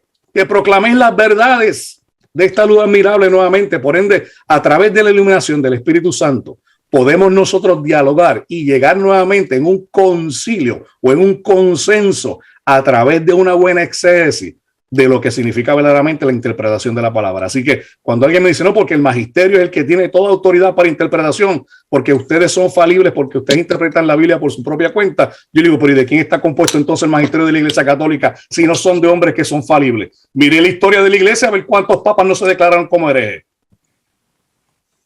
Perdón, porque está saliendo los puertorriqueños, el hermano Néstor, que es dominicano. Sabemos que los puertorriqueños y dominicanos tenemos sangre caliente. De hecho, me gustaría también insertar algo para enriquecer muy bien esta digresión. Es importante, atendiendo a la pregunta, si las escrituras son única norma, ¿por qué confía en el magisterio reformado? Obviamente, existe un magisterio reformado que no puede negarse por el hecho de que tenemos corpus doctrinales, confesiones que conforman ese magisterio. Sin embargo, ningún reformado, incluso en los mismos magisterios o en las mismas confesiones insertan esas cláusulas, entienden que las cláusulas o confesiones son infalibles. De hecho, se evalúan las confesiones a la luz de las escrituras. Y lo que caracteriza de forma enfática, y creo que ya lo hemos abordado en algún que otro video en el pasado, Jonathan, es que comparando las confesiones de fe elaboradas dentro de las iglesias reformadas a las confesiones de fe producidas dentro de los concilios del catolicismo romano, vamos a descubrir que hay una diferencia interesante en torno a la cantidad de versículos bíblicos que son enumerados. Hay mayor proporcionalidad de textos bíblicos colocados en las confesiones de fe reformada que en las confesiones de fe católico romana. No es que las confesiones de fe católico romana carezcan de textos bíblicos, pero el nivel de proporción, la cantidad que hay en las confesiones de fe reformada implica en este caso que hay un deseo mayor de lograr evidenciar por las escrituras lo que la confesión pretende resumir. De modo tal que yo podría responder fácilmente a la pregunta que hizo aquella persona, es que no confiamos en el magisterio de la Reforma. Ni siquiera Calvino confiaba en sus palabras, lo dice al final de su vida, que podían tomar todos sus textos. Igual experiencia que la que tuvo el Aquinate cuando dijo que todo lo que había escrito era paja y polvo. Bueno, en ese caso vemos lo mismo tanto en Lutero, tanto en Calvino, que llegan incluso a decir que todas las cosas que pudiesen haber expresado no tenían ningún tipo de valor en comparación con el sacrosanto evangelio de Cristo. Por lo tanto, el magisterio reformado se evalúa por la misma escritura. Sorprendentemente, el principio de sola escritura se convierte en norma para el magisterio de la Reforma, porque nosotros creemos que hay una sola interpretación en el texto bíblico. Muchas aplicaciones hay, pero la interpretación es una sola, porque el paradigma hermenéutico reformado es el del libre examen, no es del libre interpretación. El concepto de libre interpretación nace en el erasmismo, que por cierto está más ligado al catolicismo romano, puesto que la Reforma se desligó del erasmismo. Lutero aboga por el libre examen, y el libre examen se construye sobre un principio importante, que es un axioma en sí mismo o una apotegma que se convierte en el resumen descriptivo total de ese principio hermenéutico. Las escrituras tienen una sola interpretación, la que el texto da. Las aplicaciones son muchas, la interpretación es una sola. Y yo creo que esa sería una forma de expresar esa parte. Muchas gracias, Néstor. Vamos a ir aterrizando. Gracias por el gran esfuerzo que han hecho. Ya vamos casi 2 horas aquí reunidos. Les agradezco de todo corazón, de verdad. a ver, la gente del público puede o no estar de acuerdo con lo que se está diciendo, pero me parece que solamente no sé, una persona que no se toma en serio estas cosas diría o no apreciaría este espacio que estamos teniendo. Así que de verdad que estoy terriblemente agradecido y repito, o sea, no me imagino este programa particularmente sin ustedes tres, ¿está bien? Así que les agradezco por haber formado parte de esto. Voy con la última pregunta y ya los dejo ir a descansar y les agradezco mucho por el gran esfuerzo que están haciendo. Tuvimos casi toda la transmisión, casi 700 personas conectadas ahí a full, así que recuerden, en el título de este video yo he etiquetado a los tres, tanto al canal de Néstor, al canal de Noel, como al canal de Jonathan, ¿está bien? Igual le voy a pedir ahí ayuda a las personas que son moderadores en el chat, si pueden estar publicando de ahora en adelante hasta que terminemos de vez en cuando ahí el link de los canales de los chicos, para que aquellos que quizás lo están conociendo ahora y quieren seguir conociendo su laburo, que puedan ir directamente a sus espacios, ¿sí? Pero igual en el título pueden encontrar tanto el canal de Jonathan Ramos, del doctor Emanuel Hernández, como también el de Néstor Díaz, llamado El Teólogo Responde. La última preguntita, y a ver, pido disculpas al público, han quedado, yo no les miento chicos, pero habrán quedado cerca de 50 preguntas, fue una cosa de loco la gente cómo ha participado, así que también gracias a toda la gente que ha participado. Última pregunta. Siempre gira, va a haber, está todo interconectado, calculo, así que seguramente algo ya habrán dicho al respecto, pero quizás puedan cerrar alguna idea más de forma más concreta, ¿no? Aquí, particularmente con este punto, quiero decir. Dice, si la iglesia fue la que definió el canon de las escrituras, ¿la autoridad de la iglesia es proporcional a la autoridad de la escritura? Jonathan ahí levantó la mano, pidió, en esta voy yo. Y pará, antes que arranque, porque si no, no te quiero interrumpir. La gente me está diciendo, bajá la pierna, Santiago, perdónenme, pero yo estoy relajado, estoy entre amigos y acá nadie se va a asustar por este pedazo de rodilla que están viendo acá. Así que los chicos también, si quieren poner los pies sobre la mesa, yo no tengo ningún problema. Estamos todos relajados acá entre amigos, así que bueno. Jonathan, sí, perdón la interrupción. Mirá, yo soy malvado siempre porque le hago preguntas a Santi. ¿Vos sabés cuándo se definió dogmáticamente el canon de la Iglesia Católica? En Trento. ¿Y en qué año fue el Concilio de Trento? El año no recuerdo particularmente. ¿Siglo XVI? Claro, fíjate vos, ¿no? Fíjate vos. Bueno, habían muchos canon, en muchos momentos hay canon que incluyen Pastor de Hermas. Hay muchos cánones de la iglesia primitiva que excluyen primera y segunda de Tito, Hebreos, Apocalipsis. Es decir, no es fácil hablar del canon, pero en la trampa en la que caemos todos los cristianos cuando entramos en estas cosas es que queremos responder preguntas católicas que están hechas al modo católico. Entonces la pregunta ya es tramposa cuando se dice que la iglesia designa canónico a un texto, porque la iglesia no lo hace canónico a un texto, la iglesia lo reconoce canónico, que no es lo mismo. No es que es canónico porque dice la iglesia católica, no es que se convirtió en canónico porque dice la iglesia católica, es canónico porque fue inspirado por el Espíritu Santo. Yo ya expliqué el otro día en un video con Santi, ¿cuál fue el criterio? Son 5 los criterios que utilizó la iglesia para reconocer el libro canónico, para reconocer el libro inspirado. Entonces, si yo pregunto, si la iglesia lo instituye canónico, entonces, claro, no puede tener más autoridad lo instituido que lo instituye. Entonces, la iglesia tendría más poder que el evangelio, ¿no es cierto? Si la pregunta es así y el protestante responde de esa manera, cae en la trampa católica. Entonces, para no caer en la trampa católica hay que sacar la palabra constituir canónico y poner la que tiene que ir, que es reconocer lo canónico.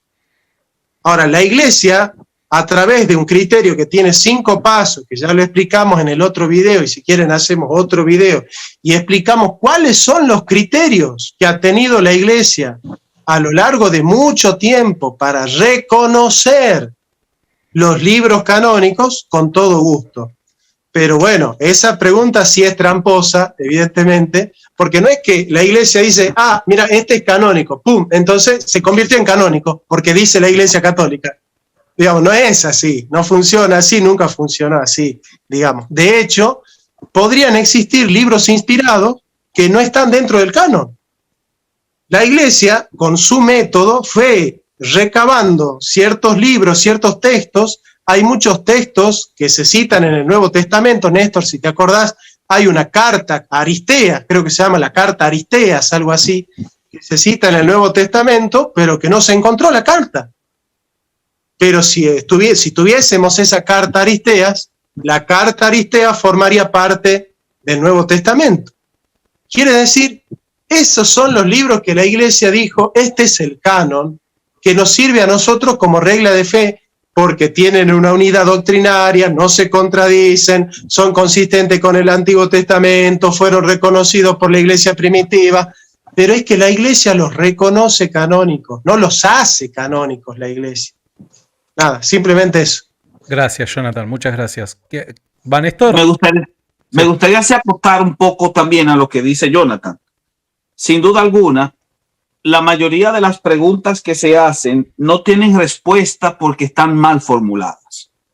Creo que es lo que ocurre, como ya se ha destacado en esa pregunta. Y está mal formulada por dos razones. Primero, porque no conoce lo que implica el desarrollo o la formación como tal del canon, la historia del canon como tal. Y segundo, porque tampoco conoce la evolución y desarrollo del catolicismo romano como tal. Se pretende que la iglesia, cuando dice iglesia, se refiere a la iglesia católico-romana, que es la que determina el canon a través de los concilios. Eso es falso en todo sentido, porque en el ámbito histórico no se puede hablar de iglesia católico-romana como organismo, como institución fehaciente hasta el 606 después de Cristo. ¿Por qué razón? Porque es en el 606 después de Cristo cuando se consagra históricamente el sistema papal. Hasta el momento el paradigma que había dominado en todo el mundo cristiano, es decir, en todo el Imperio Romano y el mundo mediterráneo, era el de primus inter pares, que es el que se desprende de la epístola de Clemente Romano, que dice que los apóstoles, no solo Pedro, sino todos los apóstoles, le habían conferido autoridad apostólica a todas las iglesias que ellos habían fundado. Por lo tanto, el obispo de Jerusalén se sentía en igual posición que el obispo de Roma, el obispo de Antioquía se sentía en igual posición que el obispo de Constantinopla, el obispo de Constantinopla se sentía en igual posición que el obispo de Alejandría, y había una comunión de primus inter pares que, por cierto, la defendía el obispo romano en aquella época, que era Gregorio Magno, que aunque intentó imponer su autoridad para dirimir el conflicto de los cismáticos donatistas en Cartago, al norte de África, los mismos católicos cartagineses entendían que la autoridad del obispo romano no podía dirimir ese tipo de condiciones porque estaba fuera de jurisdicción. Y lo mismo sucede también, ¿no? Los ortodoxos hoy también piensan lo mismo.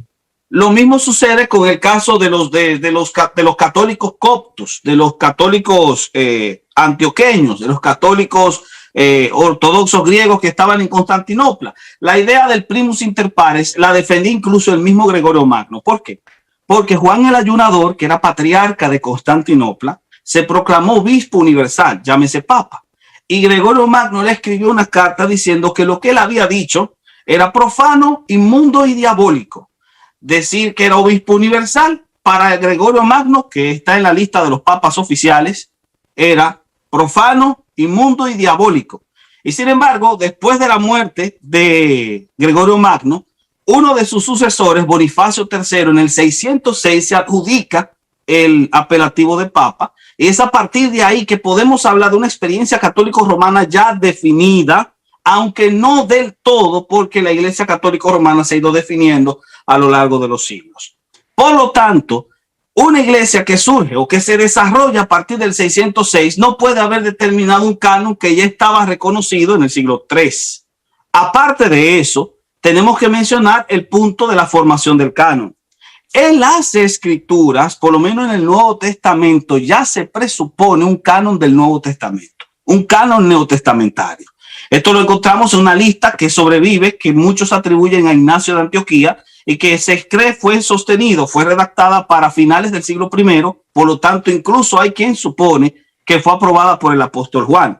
Esa lista sirve de base para lo que después será el canon Muratori, que es un canon del siglo II, mucho antes de que apareciera Constantino, mucho antes de que hubiese concilio de Nicea. El canon Muratori es una respuesta al canon de Marción, porque se ameritaba ante la presencia del marcionismo de que se identificase ya determinantemente cuáles libros ya estaban reconocidos por experiencia primitiva.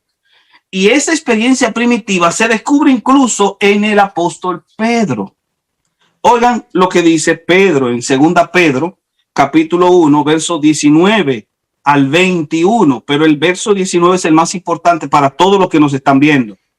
Tenemos también la palabra profética más segura, a la cual hacéis bien en estar atentos como una antorcha que alumbra en lugar oscuro, hasta que el día esclarezca y el lucero de la mañana salga en vuestros corazones. Entendiendo primero esto, que ninguna profecía de la Escritura es de interpretación privada, porque nunca la profecía fue traída por voluntad humana, sino que los santos hombres de Dios hablaron siendo inspirados por el Espíritu Santo. Dos cosas se desprenden de aquí. Cuando dice interpretación privada, consagra el principio hermenéutico reformado de libre examen, no de libre interpretación. Y segundo, cuando dice la Escritura, alguien podría objetar diciendo que se está refiriendo a las Escrituras del Antiguo Testamento. Y sin embargo, en esta misma carta, el apóstol Pedro en el capítulo 3, verso 15-16 dice lo siguiente: y tened entendido que la paciencia de nuestro Señor es para salvación, como también nuestro amado hermano Pablo, según la sabiduría que le ha sido dada, dando a entender que la sabiduría de Pablo es de origen divino, inspiración divina, os ha escrito casi en todas sus epístolas, hablando en ellas de estas cosas. Y dice casi porque no todas las epístolas que Pablo escribió están en el canon. Sigamos. Entre las cuales hay algunas difíciles de entender, las cuales los indoctos e inconstantes tuercen. Y aquí viene la revelación de revelaciones, como si fuese una luz brillando en medio de la total oscuridad de los tiempos, como también las otras escrituras para su propia perdición. El apóstol Pedro está diciendo que las escrituras de Pablo, que conforman el 48% del Nuevo Testamento, son escrituras sagradas, como también lo es todas las escrituras del Antiguo Testamento. Y perdonen mi exaltación, pero como dice mi gran amigo Enuel, somos caribeños. No, yo diría, suelte el micrófono y tírelo, y ya con eso cerramos completo. Y lo que usted dice, hermano, es bien importante, porque una persona ayer me preguntaba y me decía, ¿y qué hacemos entonces con el apóstol Juan, que vino o precede después de la muerte de precisamente de Pedro? Pues ahí en ese versículo está la contestación de que el mismo apóstol, y como bien decía Jonathan, uno de los criterios para saber que un libro era parte del canon era que era escrito por una persona designada como profeta o apóstol, y tenía esa autoridad dada de parte del mismo Señor Jesucristo. Y eso es bien importante. Y por último, para simplemente esa cita no vale porque está basada en la conversación que tuvimos nosotros. Entonces yo no puedo responder ahora. Bueno, yo no mencioné la persona. No, pero es evidente. O sea, hubieron 300 personas ya viéndonos. Así que, bueno, yo ahora no puedo responder, pero bueno. Pero así, finalizando, porque es que no quiero añadirle, porque estaría dañando todo lo que mi hermano Néstor acaba de decir, que fue formidable. Si acaso pudiésemos hacer otro verso adicional, Romanos capítulo 3, ¿quién verdaderamente está a cargo de la escritura? ¿Qué ventaja tiene pues el judío? ¿O de qué aprovecha la circuncisión? Mucho en todas maneras. Primero, ciertamente que les es dado la confiada palabra de Dios. ¿Quién verdaderamente entonces da inicialmente la palabra de Dios? No fue la iglesia católica, apostólica y romana, fue el judío, que luego entonces Pedro, utilicemos la tesis que acaba de dar el hermano Néstor, formula para dar a entender de que ya este canon como tal, bien dicho Jonathan, la iglesia lo reconoce, no que se lo inventa. Hermanos, 2 horas estuvimos, la verdad que yo lo disfruté demasiado, de verdad, les tengo que ser sincero, o sea, más allá del aprecio que les tengo, lo disfruté demasiado. Para mí es un honor tenerlos acá en mi espacio. De todo corazón yo espero que se hayan sentido cómodos. Mi intención es siempre que se sientan cómodos. Espero que la hayan pasado bien. Espero que esto se pueda volver a repetir. Tengo que ser honesto. Tengo la esperanza de que podamos volver a armar algo así. Porque la verdad, reitero, y esto se lo digo a la gente que está conectada en el chat y demás, podés o no estar de acuerdo, pero me parece que lo que se habló hoy se habló con altura, se habló con citas, fuentes y demás. La verdad es que aquel que no lo haya apreciado me parece que no sé, capaz que está viendo otra cosa, ¿no? Vuelvo a repetir, podés o no estar de acuerdo, pero va más allá de eso. Y me parece que la conversación acá entre ellos tres fue genial, extraordinaria. Así que les agradezco de corazón haber elegido este espacio y haber estado estas 2 horas sabiendo lo tarde que es. Muchas gracias de corazón. Y bueno, mañana vienen los protestantes, porque en realidad si nos pones primero a nosotros, ellos van a protestar con lo que decimos nosotros. Mañana toda la gente que está conectada, nunca bajamos de 600 personas, recién ahora está empezando a bajar un poquito, casi 700 personas toda la transmisión, la verdad la gente recolgada, o sea, colgada, prendida, digo. En el título se van a encontrar con los canales, los enlaces a los canales de los 3 teólogos que hoy han estado aquí compartiendo con nosotros. Igual de todas maneras siempre estamos posteando ahí en los comentarios también los enlaces para que puedan ir y pegarle una suscribida a sus canales para seguir su trabajo. El día de mañana vamos a hacer no pregúntale a un protestante, sino pregúntale a un católico. Va a venir José Plasencia, Hugo Delgado y Dante Urbina. Los 3 los vamos a tener acá y tengo la esperanza, por lo que ustedes han mencionado, mañana se lo voy a trasladar a los muchachos. Me gustaría, ¿por qué no soñar con una mesa donde yo pueda estar moderando y los 6 puedan estar ahí compartiendo y puedan tener un diálogo con altura, como yo sé que ustedes y quienes van a estar mañana están acostumbrados, caballeros, con la capacidad de poder oír y también argumentar. Así que yo me permito soñar. Me gustaría tenerlos en una mesa a los 6 compartiendo. Así que... ¿Vas a preguntar? ¿Cómo? Mirá que los 3, acá los protestantes ya te dijimos que sí. Bien, buenísimo. Yo mañana le voy a preguntar a los chicos, le voy a preguntar mañana si se prenden, lo arreglamos ahí, coordinamos con ustedes 6 y armamos algo bien power, bien potente, bien difundido para que sea... Yo tengo que ser honesto, no sé si hay un evento, a ver, siempre entendiendo de que los chicos mañana digan que sí. Yo no sé si hay un evento así con gente tan destacada y conocida en redes sociales parecido. Así que yo me permito soñar. Amigos, de verdad, de todo corazón, espero que la hayan pasado bien. Espero que nada, yo me haya comportado correctamente como anfitrión. Les agradezco y será hasta la próxima. Les envío un abrazo enorme. Dios los bendiga. Bendiciones para todos.